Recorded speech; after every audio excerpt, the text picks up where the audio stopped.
Good evening. You are watching the news from the Sultanate of Oman television. First, the headlines. The Ministry of Health reaffirms its readiness to deal with any cases of coronavirus, and the Public Authority for Civil Aviation suspends all flights to China. Sultan Qaboos University hosts an international conference to discuss the latest developments in biomedicine and scientific research. And the Sultanate's GDP reaches over 21 billion Omani riyals by the end of the third quarter of last year.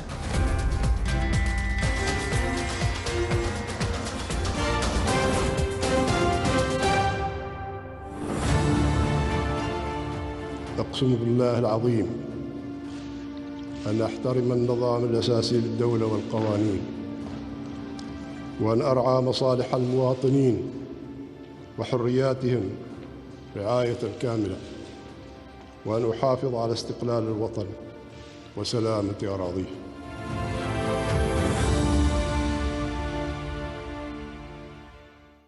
Those were the headlines. Now for the news in detail. His Excellency Dr. Ahmed bin Mohammed Al-Saidi, Minister of Health, chaired today the third meeting regarding the latest developments of the novel coronavirus at the Ministry of Health headquarters. The meeting brought together a number of Ministry of Health undersecretaries, directors generals of health services, directors of hospitals and various governorates, along with senior officials.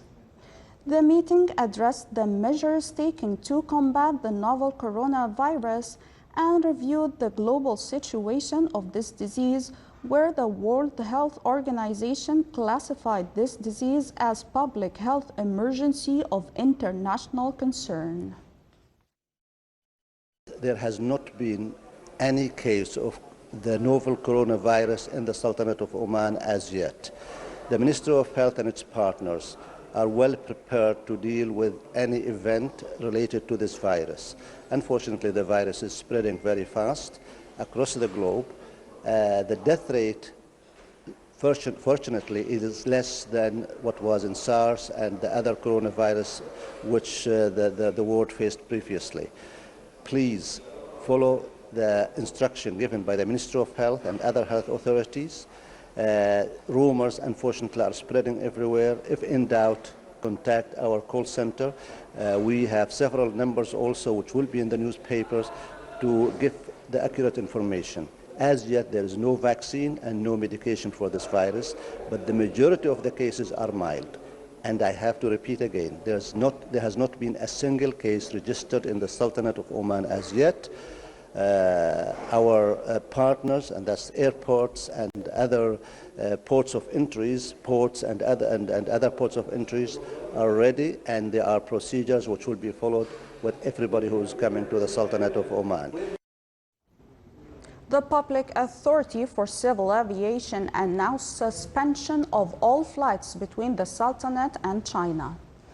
It said in a statement that within the framework of the Public Authority for Civil Aviation's follow-up of the recent developments of the epidemic situation of the emerging coronavirus, and after coordination with the Ministry of Health, the authority suspends all civil aviation flights between the Sultanate and the People's Republic of China as of February 2nd, 2020, until further notice. The Shura Council Office in its meeting discussed a number of topics related to water delivery fees in the governorates, as well as providing filling points for electrical cars and fuel stations in the Sultanate. During the meeting, the Council reviewed a letter by the Committee of Food and Water Security on the reply of the Council of Ministers regarding the visions of the Council related to the International Agreement on Dry Lands. The meeting also focused on two annual reports by the Ministry of Agriculture and Fisheries Wealth and the Ministry of Regional Municipalities and Water Resources for the year 2018. The meeting was headed by His Excellency Khalid bin Hilal al-Ma'wali, Chairman of Shura Council. The International Bioethics Conference kicks off at Sultan Qaboos University, presided over by His Excellency Sheikh Abdullah bin Muhammad al-Salmi, Minister of Endowments and Religious Affairs, and the presence of His Excellency, the Vice Chancellor of Sultan Qaboos University. More details in the following report by Abdullah bin Ahmed al-Rubai. The second International Bioethics Conference, Ethical and Legal Issues of Emerging Biomedical Sciences and Research, commenced at Sultan Qaboos University. The conference is organized by the National Bioethics Committee in cooperation with Sultan Qaboos University and UNESCO. This three-day event seeks to address contemporary and emerging challenges related to legislations that govern and relate to existing and emerging bioethical issues. The topics included will cover the interlinked relationships between bioethics and legislations, advances in medicine and biology, issues at the beginning and end of life, and issues related to medical practice. Well, the objective of this conference is to create a forum of reflection and dialogue between the regional Arabic area and all part of the world, with a focus on the role of UNESCO as a leading international organization. The conference will explore how regulatory measures beyond legislation can aid to advance the aims and objectives of bioethics and legislations, especially with the rapidly changing fields of science and medicine. It's the second time that Oman is collaborating with UNESCO in organizing this conference. I think it's very important to reflect about the development of science and technology and how it can impact the way we do research and the way we protect our populations in research, but also in the way that we provide healthcare. We have to make sure that we take advantage of all these advances and that we improve in the service that we provide, but at the same time that new challenges or new risks of not protecting in the right way the dignity and the integrity of the people are also taken into account. This is our second international conference. I could say from the papers we are presenting and the quality of the paper, the quality of the people, each one of them is a scholar by his own reputation.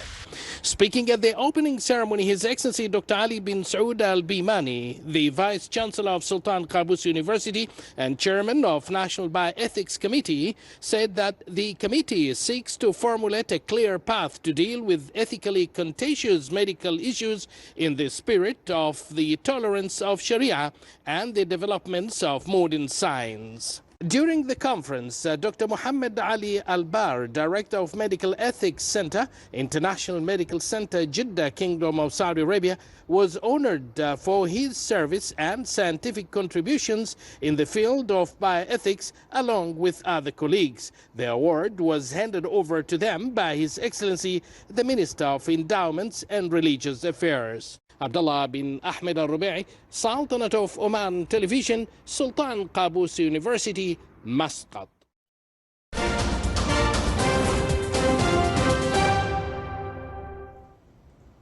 Chinese Vice Premier Sun Chunlun inspected today the newly built Hushanshan Hospital, one of the two emergency specialty field hospitals in central Chinese city of Wuhan, epicenter of the novel coronavirus outbreak.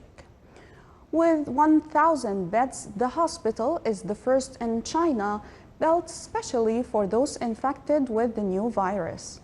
It will begin to receive patients tomorrow after being handed over to the People's Liberation Army. Meanwhile, officials from the WHO in Egypt said that they were working to prevent the spread of the virus that has killed more than 300 in China, with cases reported in several other countries. The WHO's regional director for the Eastern Mediterranean, Ahmed al-Mandari, stated that there were 6 confirmed cases of the virus in the region, including 4 from the same family in the UAE. No other Middle Eastern country has reported a case so far. China today confirmed that there were 14,380 cases on the Chinese mainland. Turkish President Tayyip Erdogan said that Turkey may launch a military operation in Idlib unless the fighting there is halted. The U.S. Special Envoy for Syria said that the Idlib fighting raised the specter of an international crisis. Turkey, which already hosts 3.6 million Syrian refugees, fears a fresh wave of migrants. It has 12 military observation posts around Idlib set up under an agreement with Russia and Iran, and several of them have since surrounded by advancing government forces.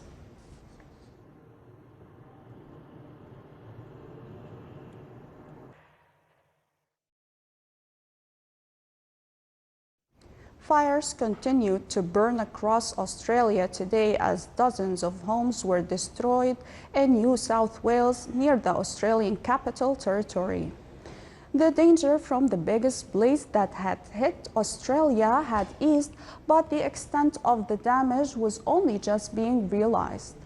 The homes that were lost were in the Bombalong area south of the capital.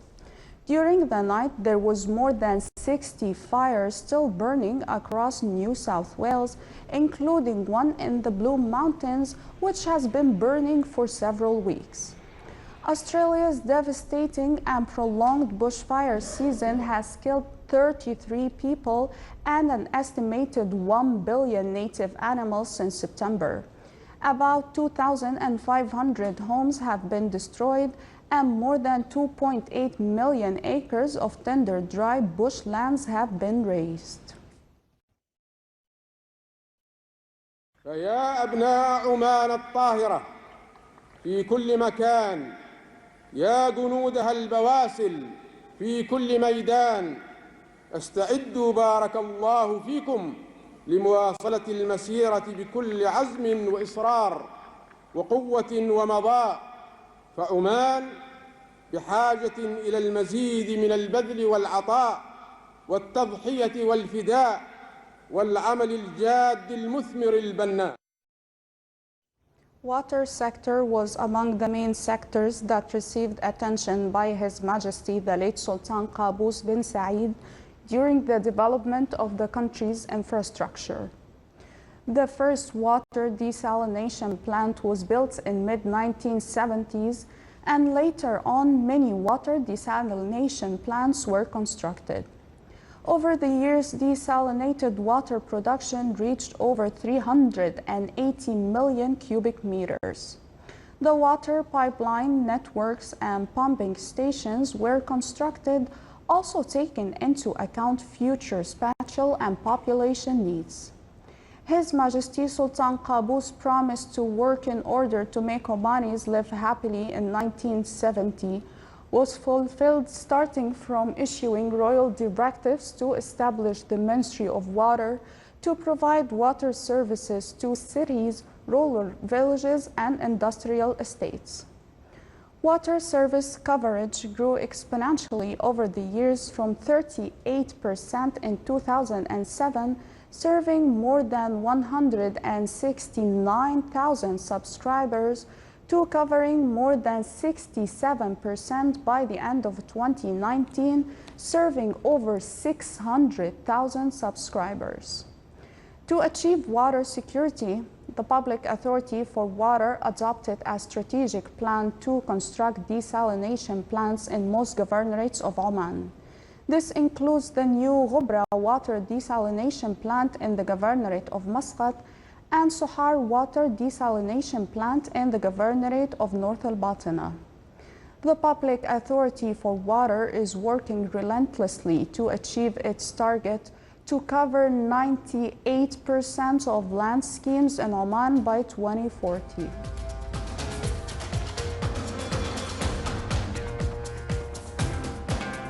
Still to come in our news bulletin.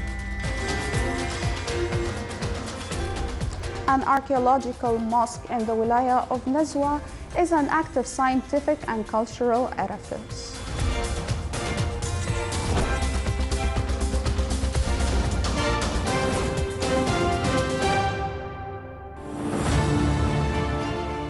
لقد شاءت إرادة الله سبحانه أن نفقد أعز الرجال وأنقاهم المغفور له بإذن الله حضرة صاحب الجلالة السلطان قابوس بن سعيد بن تيمور رحمه الله، رجل لا يمكن لخطاب كهذا أن يوفيه حقه وأن يعدد ما أنجزه وما بناه، فجزاه الله خير ما جزاه سلطانا عن شعبه وبلده وأمته، وأنزله منازل الصالحين وجعل مثواه في جنات النعيم.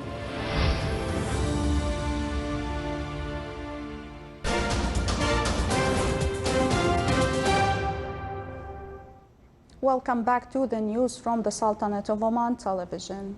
Empowering bodies concerned in the labor market top discussions of the first meeting of the Supervisory Committee of the Labor Market and Employment Laboratory within National Program for Economic Diversification (TNFID). The meeting reviewed work plan this year and what has been achieved regarding the employment initiatives. The meeting was presided over by His Excellency Sheikh Abdullah bin Nasser Al Bakri, Minister of Manpower. Sultanate gross domestic product recorded a decline by 2.06 by the end of the third quarter of 2019, amounting to 21 billion Omani riyals compared to the same period of 2018. The statistics issued by the National Center for Statistics and Information pointed out that the oil activities recorded a decline by 3%, amounting to over 7 billion Omani riyals. Natural gas activities increased by 2% and reached around 1.2 billion Omani riyals. Non-oil activities recorded over 14.9 billion Omani riyals by the end of the third quarter of 2019. According to the National Center for Statistics and Information, the service activities came on top of non-oil activities recording over 10 billion Omani riyals.